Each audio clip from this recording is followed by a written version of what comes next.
When it comes to bass fishing, what's on your boat's deck can make all the difference. Every bait tells a story and every setup has a purpose, and I'm breaking it all down. What's on my deck? Let's dive in.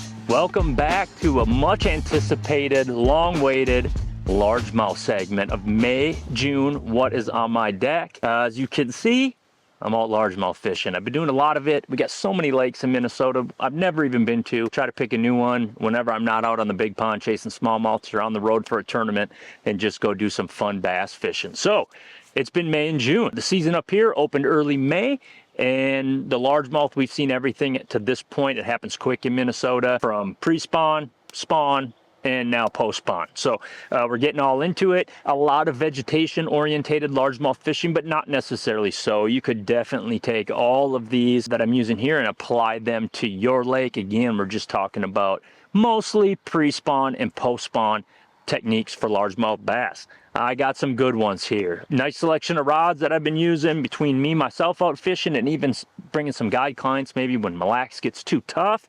And I also have a debut product from Black Sheep Custom Tackle that I'm going to definitely show off some of it.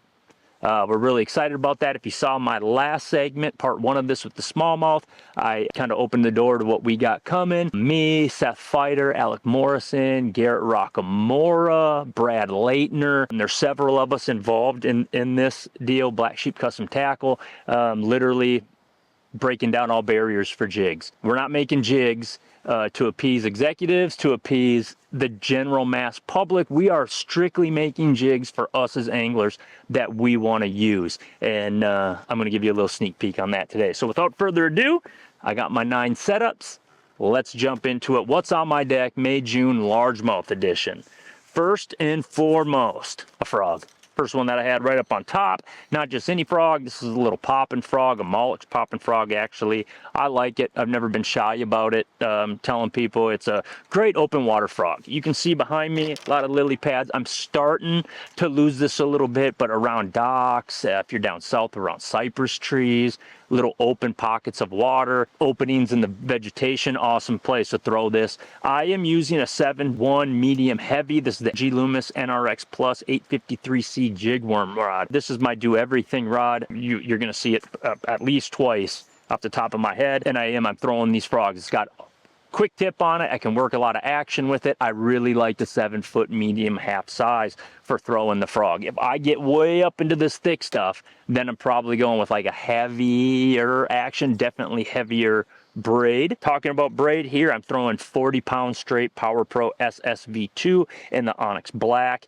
and I'm using a Shimano Mentanium XG reel. So that's my frog setup. That's number one. Got to have a frog. You know they catch them big pre-spawn. You can definitely catch spawners on it that you didn't even know they're there or don't have access to get way to the back of the stuff to get to. And post-spawn, they're looking up. They're eating the big females, and of course the fry garters are going to be all on it. Since we're on the frog, I'm going to stick with one more that I like to use a lot, especially around here in Minnesota on rivers, and that's a buzz toad. This is a northern Minnesota's fisherman's buzz bait. Essentially, you can see we don't have a ton of buzz bait water here a lot, especially come midsummer here as we're approaching July. It's mid-June, and a buzz toad gets it done. This one is a Zoom horning toad. You can throw, there's multiple different ones out there. It's just the one that I've always thrown. Unique hook I'm using for this is the Owner Jungle extra wide gap. You can see this frog's been just eaten up, but I can use that extra length that it has there to really push the frog up. That helps me to not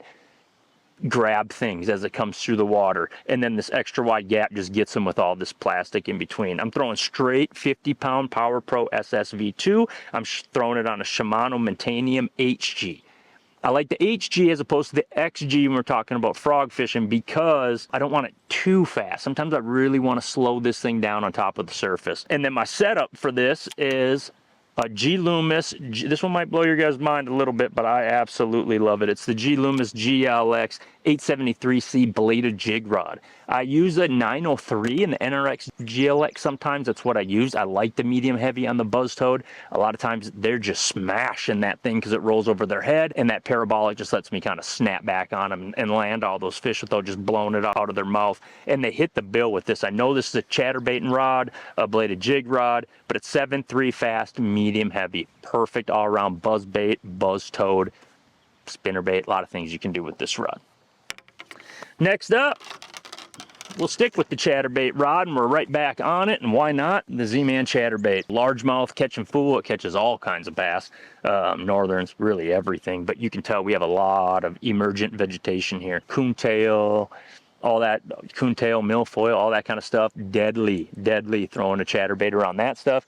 Before, when we were talking pre-spawn, a lot of this stuff wasn't in here yet, and I was running a little 3/8 jobber like this. This is the Evo tungsten that I'm throwing on here. Just a little small, finessey little chatterbait with the Z-Man trailer on here. It was really easy to kind of throw up in these areas, these little back pockets of those fish. Those largies were first moving in to set up the spawn, and then maybe I'd bump it up to a 1/2 ounce and some 3/4 ounce stuff now that those fish are pulling back out, and they're back out in the emergent vegetation, and maybe even some of the rock piles and rock spines that are out there. Again, I'm using the bladed jig rod. That's what it was made for. This is the G Loomis GLX 873C bladed jig rod. I'm using straight 18-pound Shimano Master fluorocarbon. Again, I said we're using the tungsten Evo from Z-Man chatterbait. I got the Z-Man trailer on it to match it. I love the Elastec, and I'm throwing a Shimano Titanium HG reel.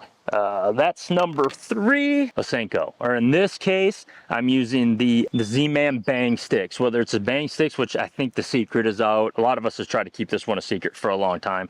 The bang stick straight catches them. One thing I want to talk about is my hook on the bang sticks. Because it's a Elastec, you know, this thing really kicks up when I throw it out there with even a little 1/8 or 3/16 ounce tungsten weight.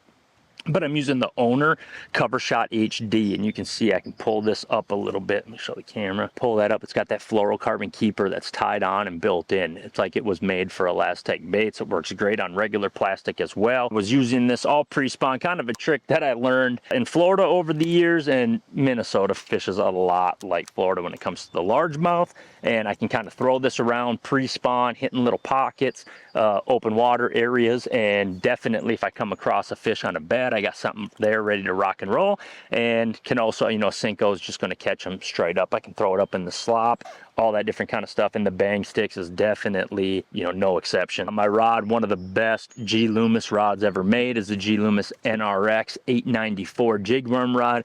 I'm pretty sure you can get this rod in their entire lineup from the very entry stuff to the top of the line, like the NRX 894 at 7 foot 5 inches. Heavy action. I'm using straight 40-pound Power Pro SSV2 chartreuse braided line to a 18 or 20-pound Shimano Mastiff fluorocarbon leader. I like to use the leader. I think I get the best of both worlds, and that's why I can get away with the chartreuse braid, just because sometimes you throw it up there, whether you're in Florida and you're throwing it by the arrowheads, or here and you're throwing up around a little pocket, you know, up around a laydown or something, you watch that chartreuse line just walk away. So I'm using that a bunch.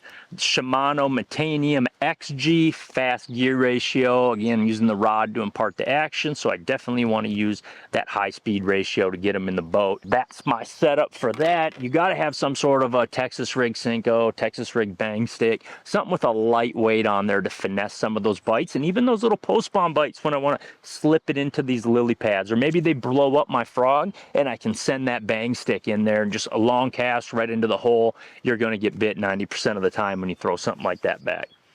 Let's stick with a jig. Jig, definitely, I'm throwing a jig always, everywhere I go. I'm a jig fisherman, true and true. This is an old school Outcast Tackle Stealth Fighter jig. One of my favorite jigs. We're definitely working on some stuff now, but I'm still sitting on a pretty good collection of these, and they are a phenomenal jig. Seth knows what he's talking about when it comes to anything fishing, really, but definitely when it comes to flipping grass. I'm using this on, again, I got my workhorse rod out. This is the G Loomis NRX Plus 853C jig worm rod. 7-1 medium heavy. I'm flipping milfoil with this. I'm skipping boat docks with this. I'm throwing at laydowns, pitching laydowns, and even swimming it back as a swim jig trailer because I am utilizing a Z-Man goat on this deal. Not great, so you can see I got it kind of makeshifted here, and I got a little video of how I use a little tiny zip tie to keep my Elastec plastics on jig heads that aren't equipped for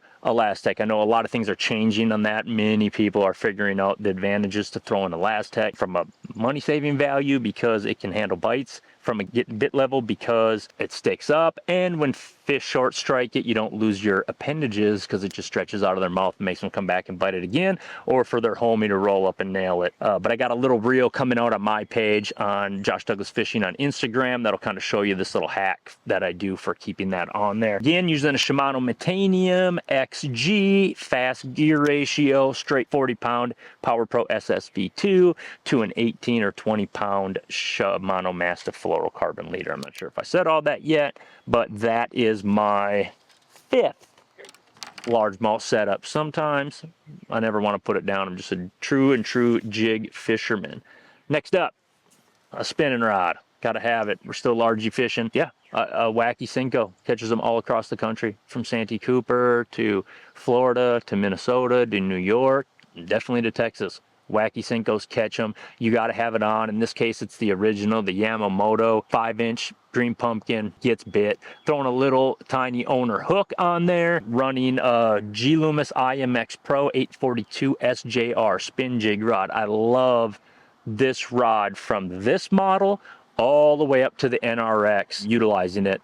It's a great forward sonar rod, awesome wacky nail weight, any casting little light baits. I'm using a Shimano Vanford 4000. I like that bigger spool on this. Straight 8-pound regular Power Pro in red. This changes. In this case, I was using this a lot with my forward sonar, so I didn't need to see the chartreuse line. If I was strictly throwing around a wacky Cinco for largemouth, I'd probably run the chartreuse line because they are notorious for taking it and running before you ever even feel the bite per se. But in this case, I'm using my forward sonar, so I can see when they eat it and when they don't, especially in the smallmouth world or fish that are off of the edge of the weed line. I have a little open water, but I do think the regular Power Pro braid casts lighter baits better than the SSV2 to a little degree. I can get a little bit more length out of the regular Power Pro.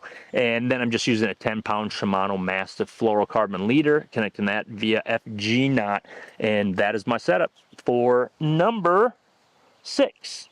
I skip that under docks. I throw that at cypress trees, weed lines, smallies that are high in the water column, smallies that blew up at poppers and missed it. Just an all-around getting bit bait is the Cinco. And next up, I got one more spinning rod. I know largemouth and everything's changing. We're throwing more spinning tackle now than we ever have, and rightfully so. In this case, I am throwing a minnow. We all love pinging a minnow now. We're trying to figure out different ways to do it, utilize it, even different baits that aren't minnows, but general fish eat fish, so why wouldn't they eat a minnow? In this case, my setup's a little different, or maybe even a lot of bit different than it was. The previous segment was smallmouth. I was using the 891, the G Loomis GLX 891, only available in that line, 7'5" medium light. That's my smallie setup. When I'm largemouth fishing, I tend to go to my baby, my number one favorite spinning rod ever made, the G Loomis NRX 872S jig worm rod. A lot more backbone, great tip, easy. I can throw these big baits fine. Sometimes those lighter rods can't handle such a big bait. And in this case, I'm throwing a 7-inch Z-Man scented shads in the motor oil color. This thing is awesome over coontail. Largemouth do float, even in northern Minnesota, all throughout Minnesota in the north. Something we just never saw before until we had a forward sonar. So again, they're eating bluegills, love motor oil colors, and especially in this here scented shads. And of course, an owner range roller, just a little 1/8 ounce jobber on this deal, and a good hook sticks them in the back of the throat every single time. Aside from that 872, I'm using the Xsense 4000, my favorite spinning reel ever made. Definitely want to use anything with an MGL rotor. I am very quickly learning when it comes to especially flicking a minnow around there, throwing hair jigs, light stuff that you're using your reel to put the action into the lure. So essentially I'm using the reel to wind. I can actually feel the bite before the rod does through the rotor. That's how sensitive these MGL rotors are by Shimano. And using straight 10-pound Power Pro SSV2 to 12-pound Shimano Mastiff fluorocarbon leader. So that's our last spinning rod, and we are already down to the final two. Let's get right into the big stick. I love flipping rods. I love flipping. It's what I grew up doing. You can see 13,000 lakes and 10,000 plus lakes, whatever we have here, and 95% of them are chock full of vegetation. One of the best all-around flipping rods ever made is the G Loomis 894 FPR. It's been around for a long time. I've had all the GLX models and now the current one. It's awesome, balanced correctly. This rod is very sensitive, very light, and a good amount of backbone to it. The tip is very sensitive. It's all backbone behind it. So it's actually got a little bit of parabolic tendencies to it, which is what I like, but it fishes sensitive like a heavier action rod, because that's what it is. But it is meant for flipping and punching, so they incorporated that through the blank of this rod for using big heavy line. Like in this case, I'm using 65-pound straight Onyx Black Power Pro SSV2. I'm using an XG, an 8-speed Shimano Metanium reel,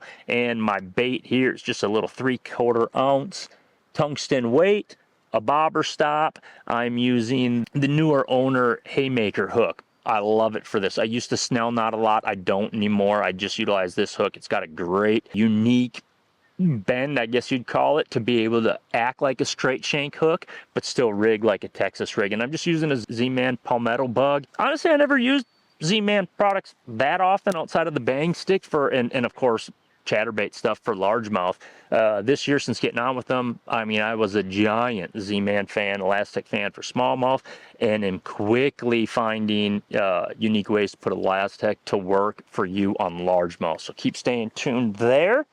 And last but not least, let's get into it. I got to keep it covered. This right here is the Black Sheep Custom Tackle Bearded Dragon. So it's our version of a hair jig. I'm purposely not showing you the head yet because we are a few months away from actually dropping these on the site and everything out there. So I don't want to give nothing too away with iCast coming up. The one thing that I do want to say is we aren't holding anything back from our hooks. Coated hooks of whatever variety hook we as a team or the person that's designing that bait on the team feels like gets the job done the best. You can see Brad Leitner is heavily involved with this company.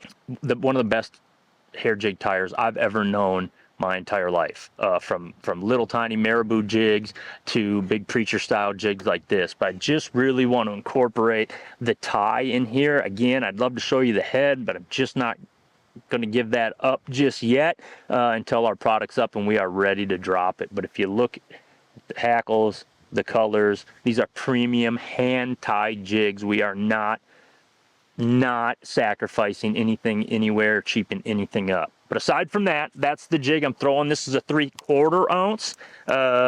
The rod that I'm using here, I keep that head, is the G Loomis NRX 904C MBR, and I'm running straight 20-pound Mastiff fluorocarbon on that. And I'm using an HG, a 7-speed Shimano Metanium bait casting reel. The HG 7-speed is really good because here I'm floating it a lot. If I was using this and on Gunnersville or your Tennessee ledges, Texas, stuff like that, I'd probably incorporate and go down to the 903 in the medium heavy and then braid the fluorocarbon, because a lot of times there I'm bringing it up off the bottom, letting it fall, so they hit it a lot on the fall. In this case, flying it almost like a marabou jig, just with casting gear. So that right there is number 10, and that is part 2 of what's on my deck, May and June largemouth fishing. Appreciate everybody always coming on. I love the messages I get from people, the text messages, emails. Please keep that kind of stuff coming. I try to stay on. I try to make sure to go back to past episodes and make sure I'm staying up on all the people that are following along. We are growing fast with this, taking this real serious. What's on my deck in its 5th year, doing awesome, trying to bring the best possible tackle and setups I can to you. So please follow along, hit the subscribe button, and yeah, we got some more stuff coming outside of what's on my deck. A lot of videos in the works and getting ready to hit out there. So please, again, follow along and definitely get out on the water. Tight lines.